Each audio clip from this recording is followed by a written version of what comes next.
So I am back and I have another Bible study with me video, and I'm just going to go through all the notes that I have here. So starting on verse 10 of chapter 6, it says, "And I said to you, I am the Lord your God, and you shall not fear the gods of the Amorites, in whose land you dwell, but you have not obeyed my voice." And so at the top, I just wrote up, don't set up false idols in your life, because we have the decision to do that. So we can decide if we want to follow after God or we want to follow after something else, and it's completely 100% our choice. And then starting in verse 12 of verse 6, "And the angel of the Lord appeared to him and said to him, The Lord is with you, O mighty man of valor. And Gideon said unto him, Please, my Lord, if the Lord is with us, why then has all this happened to us? And where are his wonderful deeds that our fathers recounted to us, saying, Did not the Lord bring us up from Egypt? But now the Lord has forsaken us and given us into the hand of Midian. And the Lord returned to him and said, Go in this might of yours and save Israel from the hand of Midian. Do not I send you? And he said to him, Please, Lord, how can I save Israel? Behold, my clan is the weakest in Manasseh, and I am the least in my father's house." Also, side note, that's why I put my sticky notes like this, because then you can easily pull it up and read it. But the notes I had for that was that God calls him a mighty man of valor before he was one, while he was still the least of all his father's house, who was the least of all of Israel in his clan. And God saw what he was supposed to be and what he would become before Gideon even had a clue. And then at the bottom, I wrote out, that's why we need to trust God. He sees what we don't see, and he knows what we don't know. So the whole point of this is, Gideon never saw himself as a mighty man of valor, but God could see who he would be and who he should be before Gideon obviously even had a clue.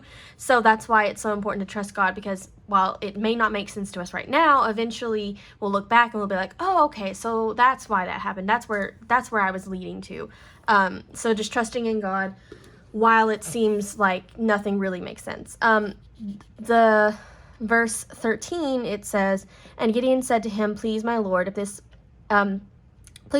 the Lord is with us, then why has all this happened to us?"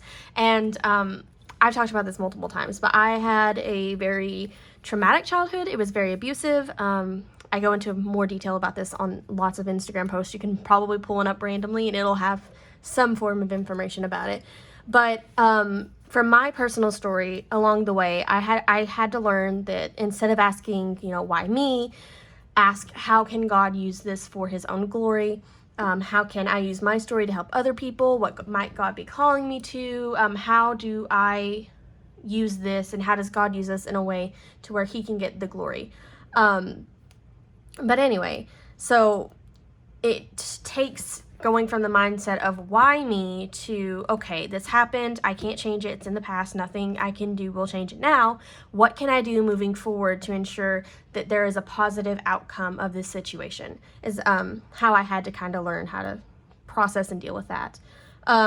Then lastly, well, not lastly, because we're going to talk a little more, but verse 25 talks about altars of Baal that their fathers had put up, and the Asherah poles, which I don't even know if I pronounced that right, but these are basically wooden poles to honor a pagan goddess. So they were specific. See, it says the wood of Asherah. They were specific to that pagan goddess. And then in verse 34, it says, "But the Spirit of the Lord clothed Gideon." And that verse, that phrasing of the verse just reminded me of, there are multiple verses that talk about clothing yourselves or putting on something. So I said that we need to clothe ourselves in humility, and that's mentioned twice in both of those verses, I think. Holiness, compassion, kindness, meekness, patience, and with his Spirit. So clothe yourselves with his Spirit, let him guide you. And that's from Colossians 3:12 and 1 Peter 5:5. Then in verse 39, it says, Gideon said to God, "Let not your anger burn against me. Let me speak just once more." And if I ever see something that's similar to another verse in the Bible or another maybe topic in the Bible, like I did right here, I typically like to write it out, because then I can go back to where I noticed that, and maybe it will bring me to another study later on so I can study it out more. But I just realized that this language of let not your anger burn against me, let me speak just once more, it really reminded me of the language that Abraham uses. I think he's Abraham, not Abram. One of the two. He's either Abraham or Abram in this. But he used when the whole Sodom and Gomorrah, God approaches him with the plan for that. He uses like, let not your anger burn against me. Let me speak just once more, when he's kind of negotiating for Lot to be safe. And then jumping to chapter 7. Verse 2 says, and the Lord said to Gideon, the people with you are too many for me to give the Midianites into your hand, lest Israel boast over me, saying, my own hand has saved me. Now therefore proclaim in the ears of the people, whoever is fearful, trembling, let him return home and hurry away from Mount Gilead. And then 22,000 of the people returned, and 10,000 remained. So you'll notice this a lot in the Bible. God will use people who aren't qualified. Like Moses said that he had a problem with speaking publicly. That's just the one I automatically think of when I hear language like this being used. But God often uses people who are definitely underqualified, if we want to go into that form, definitely underqualified, and they don't believe that they can do it on their own, because then that person is less likely to boast in themselves and be like, oh yeah, I saved Israel all by myself. It was all me. It wasn't God. God didn't help at all. And so this kind of happened so that they would not be able to boast in themselves. He said, lest Israel boast over me, saying, my own hand has saved me. So they would know that it was by God's strength and not their own that they would be able to defeat the Midianites, and they wouldn't try to take the glory that was due to God and displace it onto themselves, which is basically what we do when we take credit for something that God does. We steal the glory basically from him, and then we take credit for something that we didn't do. And then I'll just use this last one, and then we'll be done with the video, and I'll record another one for next time. But verse 14 of 7 says, this is no other than the sword of Gideon, the son of Joash, a man of Israel. God has given him into his hand Midian and all of the camp.